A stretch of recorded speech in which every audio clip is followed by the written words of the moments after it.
You're watching Quick Reaction TV. Not a part of the crew? Join now. Hit that subscribe button. I got an interesting selection today. Let's jump in. Quick! This video is for entertainment purposes only. Do your own research. Soul was sent here to grow and develop. So if you're not here developing your talent, your skills that they talk about in the Bible, and they talk about in your Quran, then you ain't did the life right, so you gotta keep on coming back. That's what I got, mom. But you don't understand about coming back, is the time don't exist. So everything is happening now. The past, present, and the future is all connected in every move.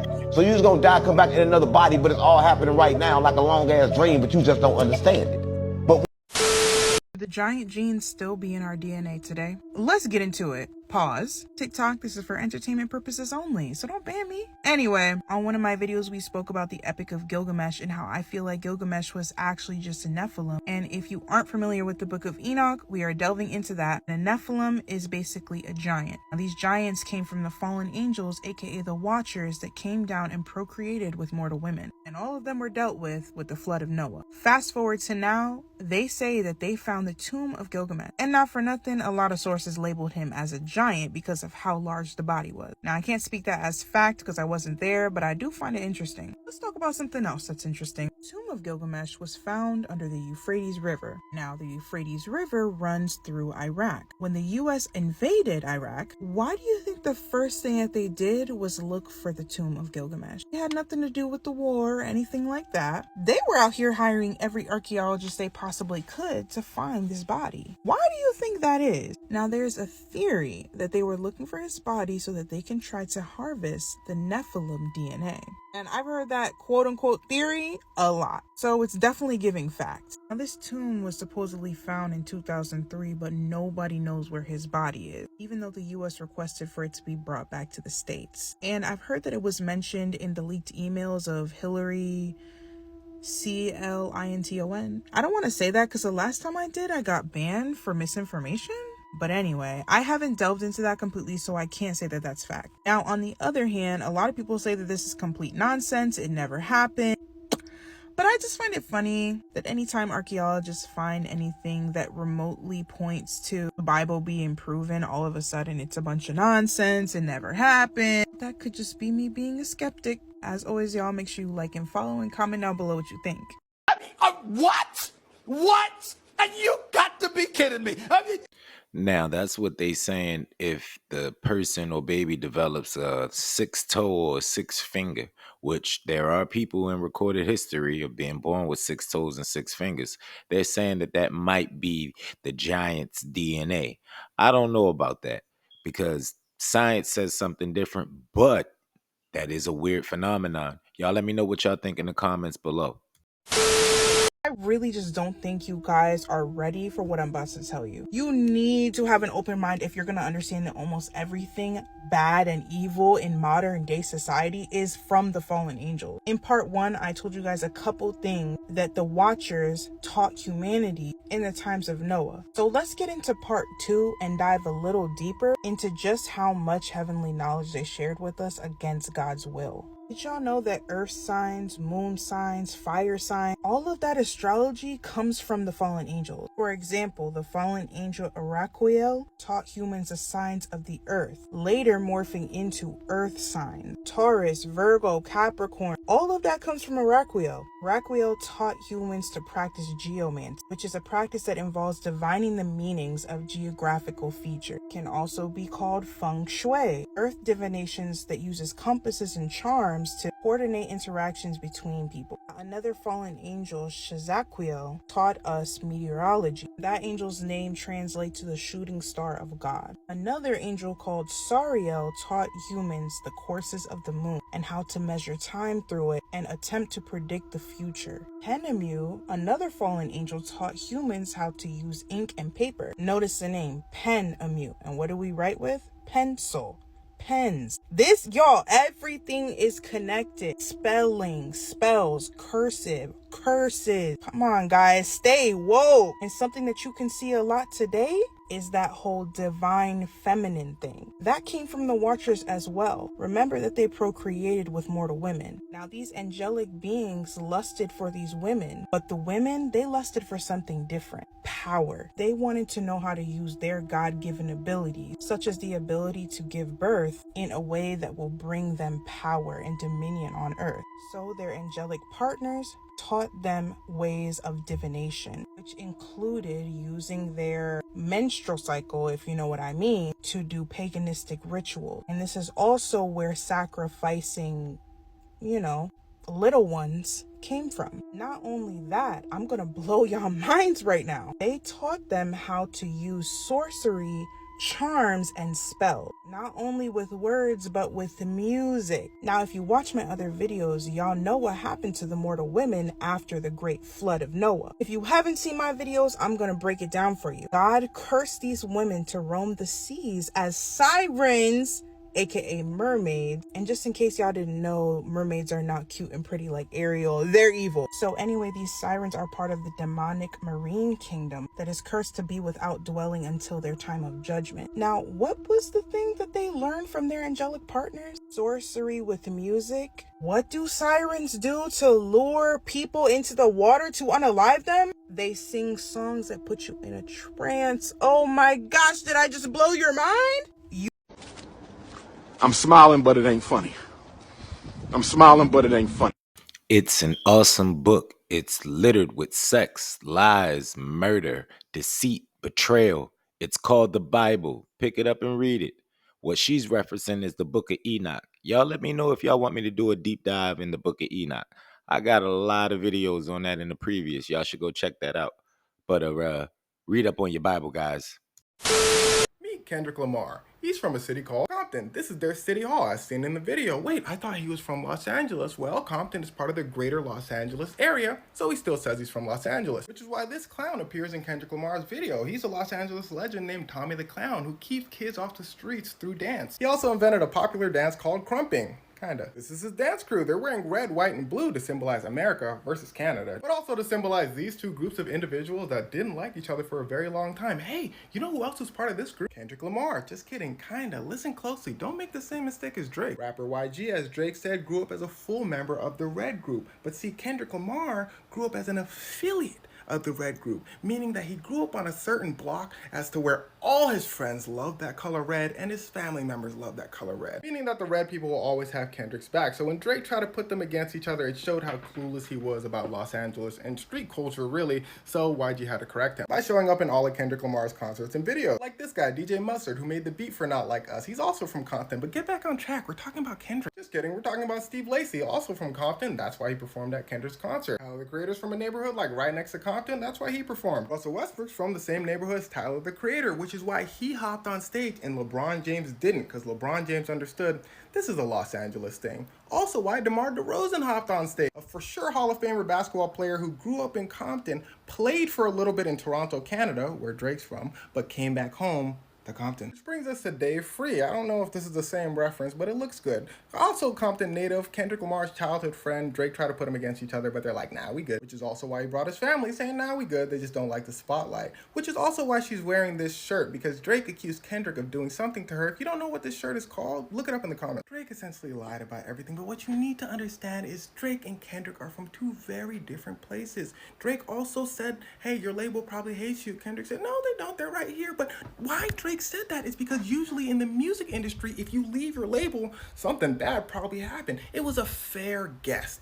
But what Kendrick is trying to say, and what has been trying to say, it's not always about the fame, it's not always about the money. This whole thing is not even about Drake. It's about hip-hop, which is the black community, especially your community, which is why Tyler and them came back home to perform with them. Which is that Roddy Ricch? Which is why old hip-hop videos would always bring the neighborhood out. Always drove around the city. Always got food at that neighborhood spot that everyone loved. This is what Pusha T was trying to tell you guys with this picture, and this is why Princess can't join the Powerpuff Girls. You can't buy your way in, you can't fight with all the members, and you can't just say you're a Powerpuff Girl. There's a little more to it. And this is why your favorite rapper is Kendrick Lamar, because although he could have spent his whole career making hits, he decided to make music to uplift his community. But they still bangers though. Wow, man. Damn. I voted for Trump. You're a victim. I regret my vote. Tell y'all a true story, be so boom, watch this video to the end. Could this be a giant? This video is for entertainment purposes only. Let's go. Danger, do not go beyond this point. What? Oh, look, there's somebody out there with a face. What the? They're sleeping in the water. Look Shut at up! the nose. See? The nose, the mouth, the eyes. He went beyond this point. He's not in danger. He's in the water. I knew it! Water! Shut up! Did you see that? Looks like a face to me. Stop playing with me, son. This video is for entertainment purposes only. I don't know what that guy's talking about. He's exaggerating. That just happened to be a rock that was shaped as a face. Shut up! But what if it's keeping its head above water so it could breathe? Don't you say it. Stop playing with me, son. It's not a game out here, guys, and I'm just playing around because that's impossible. You think it's a game? The A's on the W. Didn't I tell you that a long time ago? Remember that video I showed you with the big giant foot right by the water? Stop playing with me, son. It's not a game out here, guys, and you know what time is it. I'm pretty sure if they exist, meanwhile, they don't exist, but they will come out at night when nobody's around. Because let's not forget, that ocean is big enough to carry. Stop playing with me, son. It's not a game out here, guys, and you better stay out of that water. I don't care if you're on a boat. I don't care if you're scuba diving. I don't care if you're on a canoe. Get out of the ocean. Stop playing with me, son. It's not a game out here, guys, and I told you already. I'm not going to tell you again. But I'll tell you one thing. If I'm ever out there and I see a rock, a big rock, shaped out the face, I'm not even going to go there anymore. I'm out. Bye!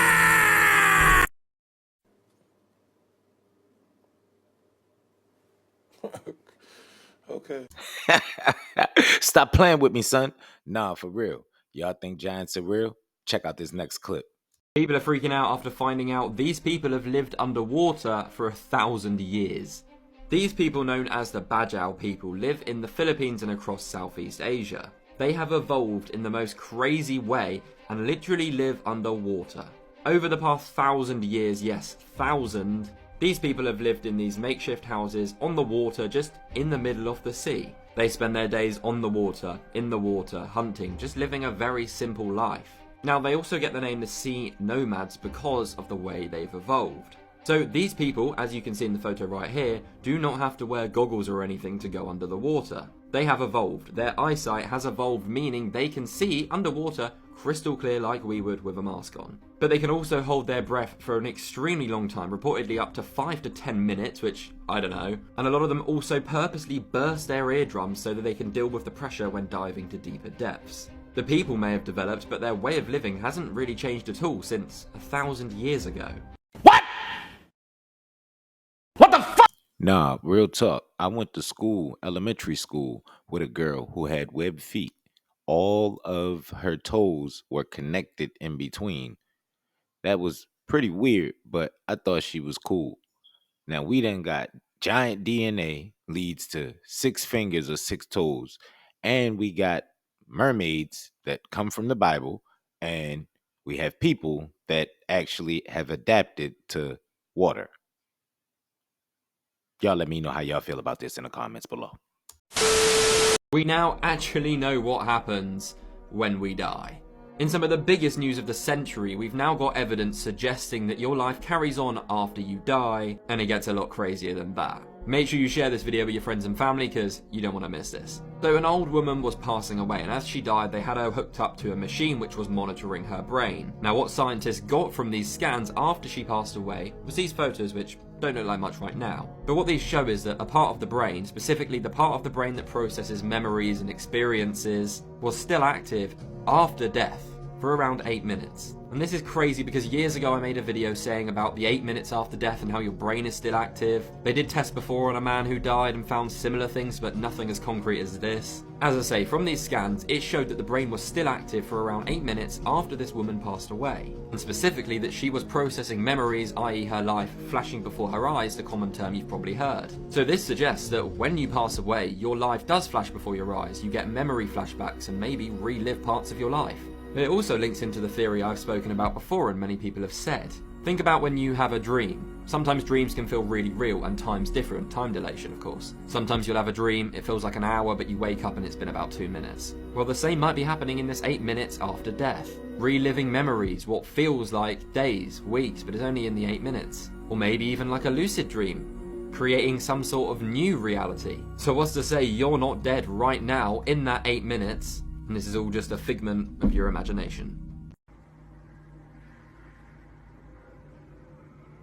Boy, if you don't get is what they got locked away in the forbidden secret archives. Something that took 12 world-renowned scientists to successfully record back in the 1950s, who are said to have been part of a classified project that created a device that can look into our past, which all came out in a book called The New Mystery of the Vatican, written in 2002 by Francois Brune, a priest who worked very closely with the Vatican, who was told by his colleague, Father Pellegrino Ernetti, a priest, monk, and exorcist, who was also a scientist, engineer, and lifelong scholar. Quite the decorated man, and a well-educated guy too, like he definitely wasn't a crackpot or anything. While the two were discussing interpretations of the Bible in the 60s, Ernetti claimed that he had seen exactly what happened in the book with his own eyes. Just a decade earlier, he was working on a project deciphering old Gregorian chants from tape recordings, when he seemingly heard the voice of the head priest's deceased father talking through the recorder, like they tapped into a conversation he had decades ago when he was still alive. Captivated by the idea of capturing sounds from the past, Ernetti got together a group of scientists to work on a new project commissioned by the head priest, among whom was rumored to be Enrico Fermi, the father of the Fermi paradox and the creator of the world's first nuclear reactor, and Werner von Braun, a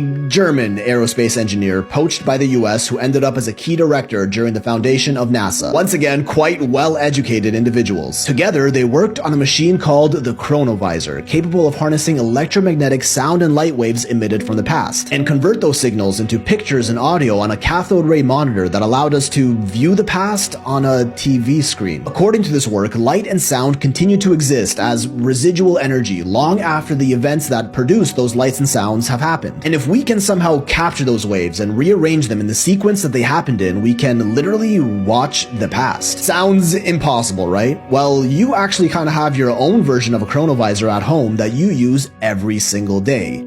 A mirror. When you look into a mirror, you're not actually seeing yourself as you are, but as you were fractions of a millisecond ago, due to the time it takes for the light to bounce off the mirror and into your eyes. When you look at the night sky, it's the same thing. The amount of time it takes for the light emitted by the stars to reach us on Earth means we're looking at them as they were hundreds of thousands, millions of years ago. We are seeing into the past. The chronovisor took this idea, but instead of distance, applied it to the fourth dimensional plane, observing light and sound emitted from a specific place and time. It used a series of special antennas to capture these waves and convert them to audio and video on a screen, a device that can view events from anywhere and any time in history on a TV monitor just by setting a date and location. Not exactly a time machine, but a time viewer, a project that Ernetti had been a part of since 1952. And he himself insisted to Francois Brune that he saw events like speeches by Napoleon and Mussolini, views of ancient Rome, even listened to famous unfinished plays by ancient Roman poets, only fragments of which existed at the time, and Ernetti wrote them out in full, which still exist today. But as religious scholars, what they were really interested in were biblical events like the final days of Jesus, the creation of the 10 Commandments and such. In the book, Ernetti is quoted as saying, "We saw everything, the agony in the garden, the betrayal of Judas, the trial, the crucifixion." But he knew people wouldn't believe him if he just told them about it, so he took pics. In the book, Brune shows the actual photos of Jesus' crucifixion and other historic events that Ernetti snuck photos of from the chronovisor. This one allegedly of Jesus getting crucified, and another one of him talking to his followers, which might actually just be low-resolution photos of this statue and that painting, questioning the legitimacy of these photos, but Brune insists the machine was real. One that could view any place from any point in time, including what you were doing in your room last night, all documented in Francois Brune's book, which even includes schematics of the device itself. Ernetti and his team presented the device to Pope Pius XII in the 50s, who immediately confiscated and dismantled it out of fear of getting into the wrong hands. Clearly, being able to spy on anyone who said anything at any time could be catastrophic if it got out. In 1972, an article even wrote about this device in an Italian magazine called La Domenica del Corriere, which for the record was a real magazine and not a satire paper, with the headline, "A machine that photographs the past has finally been invented," leading some to believe that the chronovisor wasn't destroyed, but was still being used by the church to control the masses. Stashed away deep in the Vatican archives, which not only do you need very special permission to access, but is also protected by armed guards and state-of-the-art security 24/7. Clearly all they have is a bunch of old writings down there, right? Then in 1988, the Vatican strangely passed a decree saying that anyone caught using such a device like the chronovisor would be excommunicated. Kind of a weird thing to say about a machine that was totally fake and just a rumor. Up until Ernetti passed away in 1994, he swore the chronovisor was real. Same with Brun, who along with his books about it also heavily wrote about quantum physics, which could potentially provide further explanations for such technology, until he passed more recently in 2019. Two highly respected, religious, and well-educated men that both insisted on the existence of a device that can peek into time, and that it actually hasn't been decommissioned, but rather hidden from the public and is still in use to this day.